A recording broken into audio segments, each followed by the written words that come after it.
এই ডিজাইনটা কাটিং করার জন্য প্রথমে কোমরের দিক থেকে প্রথমে যে সেলাই মার্জিনের জন্য যে 2 ইঞ্চি এক্সট্রা কাপড় নিয়েছিলাম ওই এক্সট্রা কাপড়কে বাদ দিয়ে টোটাল আরও 2 ইঞ্চি কাপড় বাদ দিয়ে ওইখান থেকে মানে আমার হাতের দিক থেকে জোড়া যে দিকটা আমি জয়েন করেছি ওই দিক থেকে দেখুন এই সাইড থেকে আমাদের ডিজাইনটা শুরু হবে।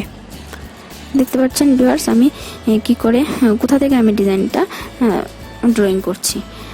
দেখুন জয়েন্টের সাইড থেকে আমি এখানে 1.5 ইঞ্চি উপরে একটা দাগ দিয়েছি।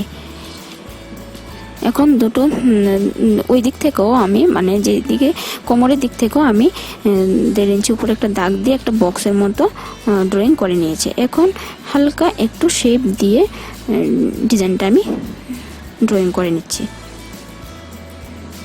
দেখতে পাচ্ছেন এইভাবে ড্রয়িংটা হবে।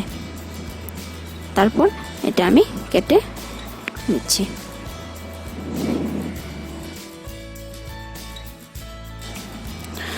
এবার আমি ব্যাক পার্টটা আমার কাটা হয়ে গেছে, তো আমি এখন ব্যাক পার্টটাকে ফলসের কাপড়ে উপর বসিয়ে প্রথমে আমি ড্রয়িংটা করে নেব।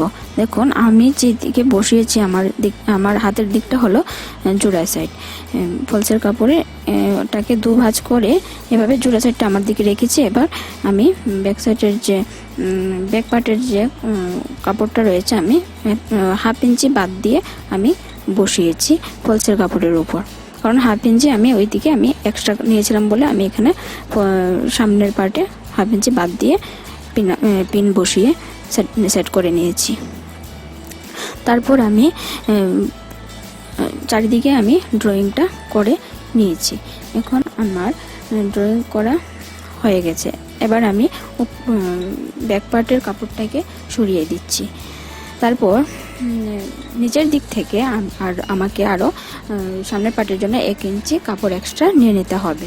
দেখুন আমি 1 ইঞ্চি কাপড় এক্সট্রা নিয়ে নিয়েছি। এবার আমি স্কেল দিয়ে এটাকে সোজা করে দাগ দিয়ে দিয়েছি।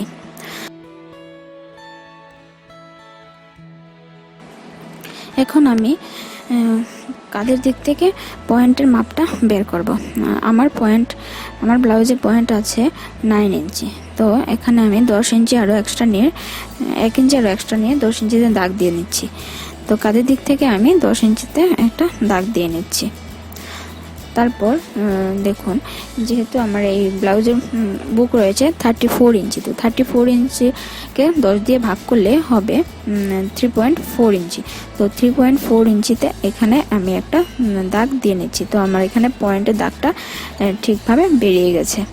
তারপর আমি নিচের দিক থেকে সেমভাবে 3.4-এ একটা দাগ দিয়ে নিচ্ছি। এখন দুটো দাগকে এভাবে স্কেলের সাহায্যে মিলিয়ে দিচ্ছি। তারপর যেহেতু এই ব্লাউজটাতে 36 ইঞ্চি প্যাড ব্যবহার হবে, তো এখানে খাপের জন্য আমাকে 2 ইঞ্চি নিতে হবে। তো আমি এখানে 2 ইঞ্চিতে একটা দাগ দিয়ে নিচ্ছি।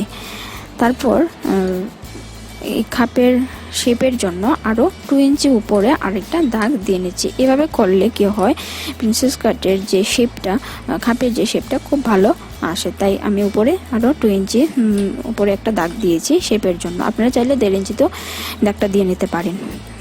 তারপর দুটো দাগকে এভাবে স্কেলের সাহায্যে মিলিয়ে দিচ্ছি। এখানে দেখুন আমি আর্মহোলের শেপটা এখনো দিইনি, তো আমি প্রথমে খাপের এই দাগটা শেপটা দেওয়ার আগে আমি আর্মহোলের শেপটা দিয়ে নেব। তো আর্মহোলের শেপটা দেওয়ার জন্য আমি প্রথমে ব্যাক পার্টে যেভাবে আমি উপর থেকে আর্মহোলের জন্য 7 ইঞ্চিতে দাগ দিয়েছিলাম, সেমভাবে ফিতে দিয়ে আমি সেই রকম বক্সটা রেডি করে নেব শেপের সুবিধার্থে। তাহলে দেখুন আমি প্রথমে ফিতে দিয়ে এভাবে বক্সটা রেডি করব।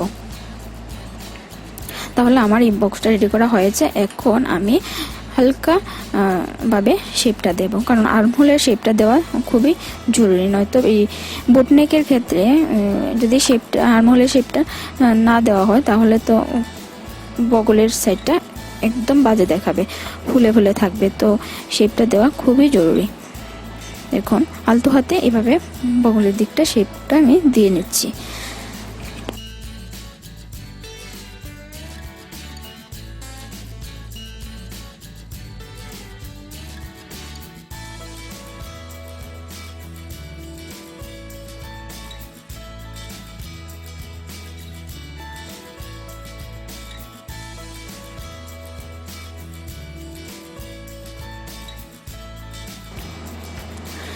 এখন এই বগলের শেপ দেওয়ার পরে এখন আমি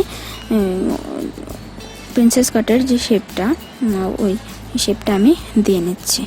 এই শেপটার জন্য এই বগলের সাইডে যেদিকে শেপটা মিলবে এটার কোনো ঠিকঠাক মাপ নেই, আপনাদের শেপটা যেদিকে গিয়ে মিলবে ওইখানে আপনারা মিলিয়ে দেবেন, তার জন্য কোনো মাপের প্রয়োজন নেই।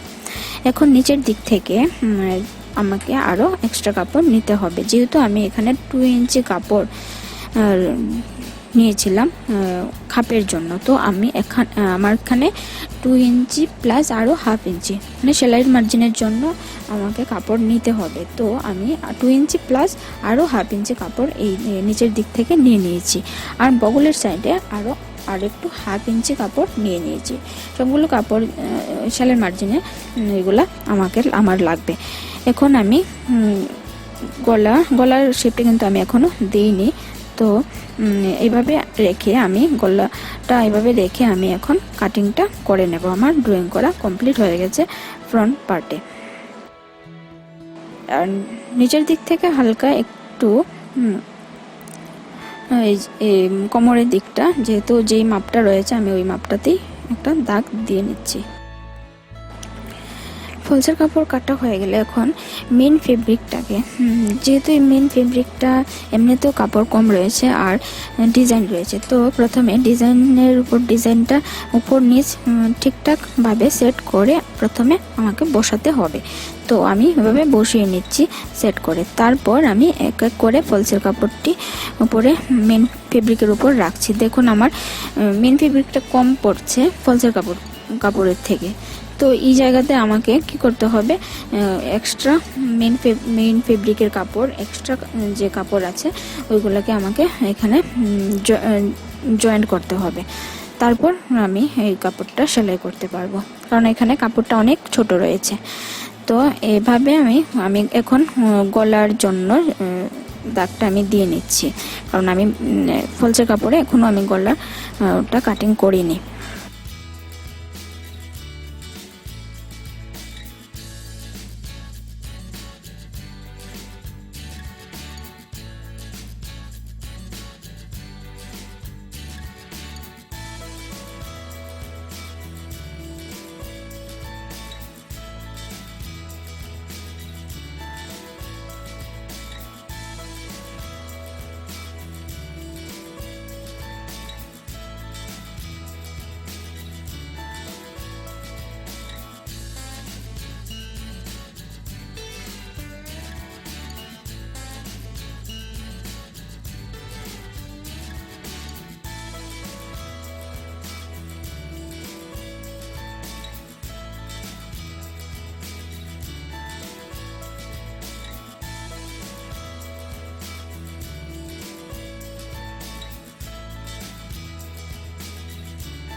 তো গলার জন্য গলার চওড়াটা আমি 4 ইঞ্চি নিয়ে নিচ্ছি এবং গলার যে জিপটা হবে তা 3.5 ইঞ্চিতে দাগ দিয়ে নিচ্ছি।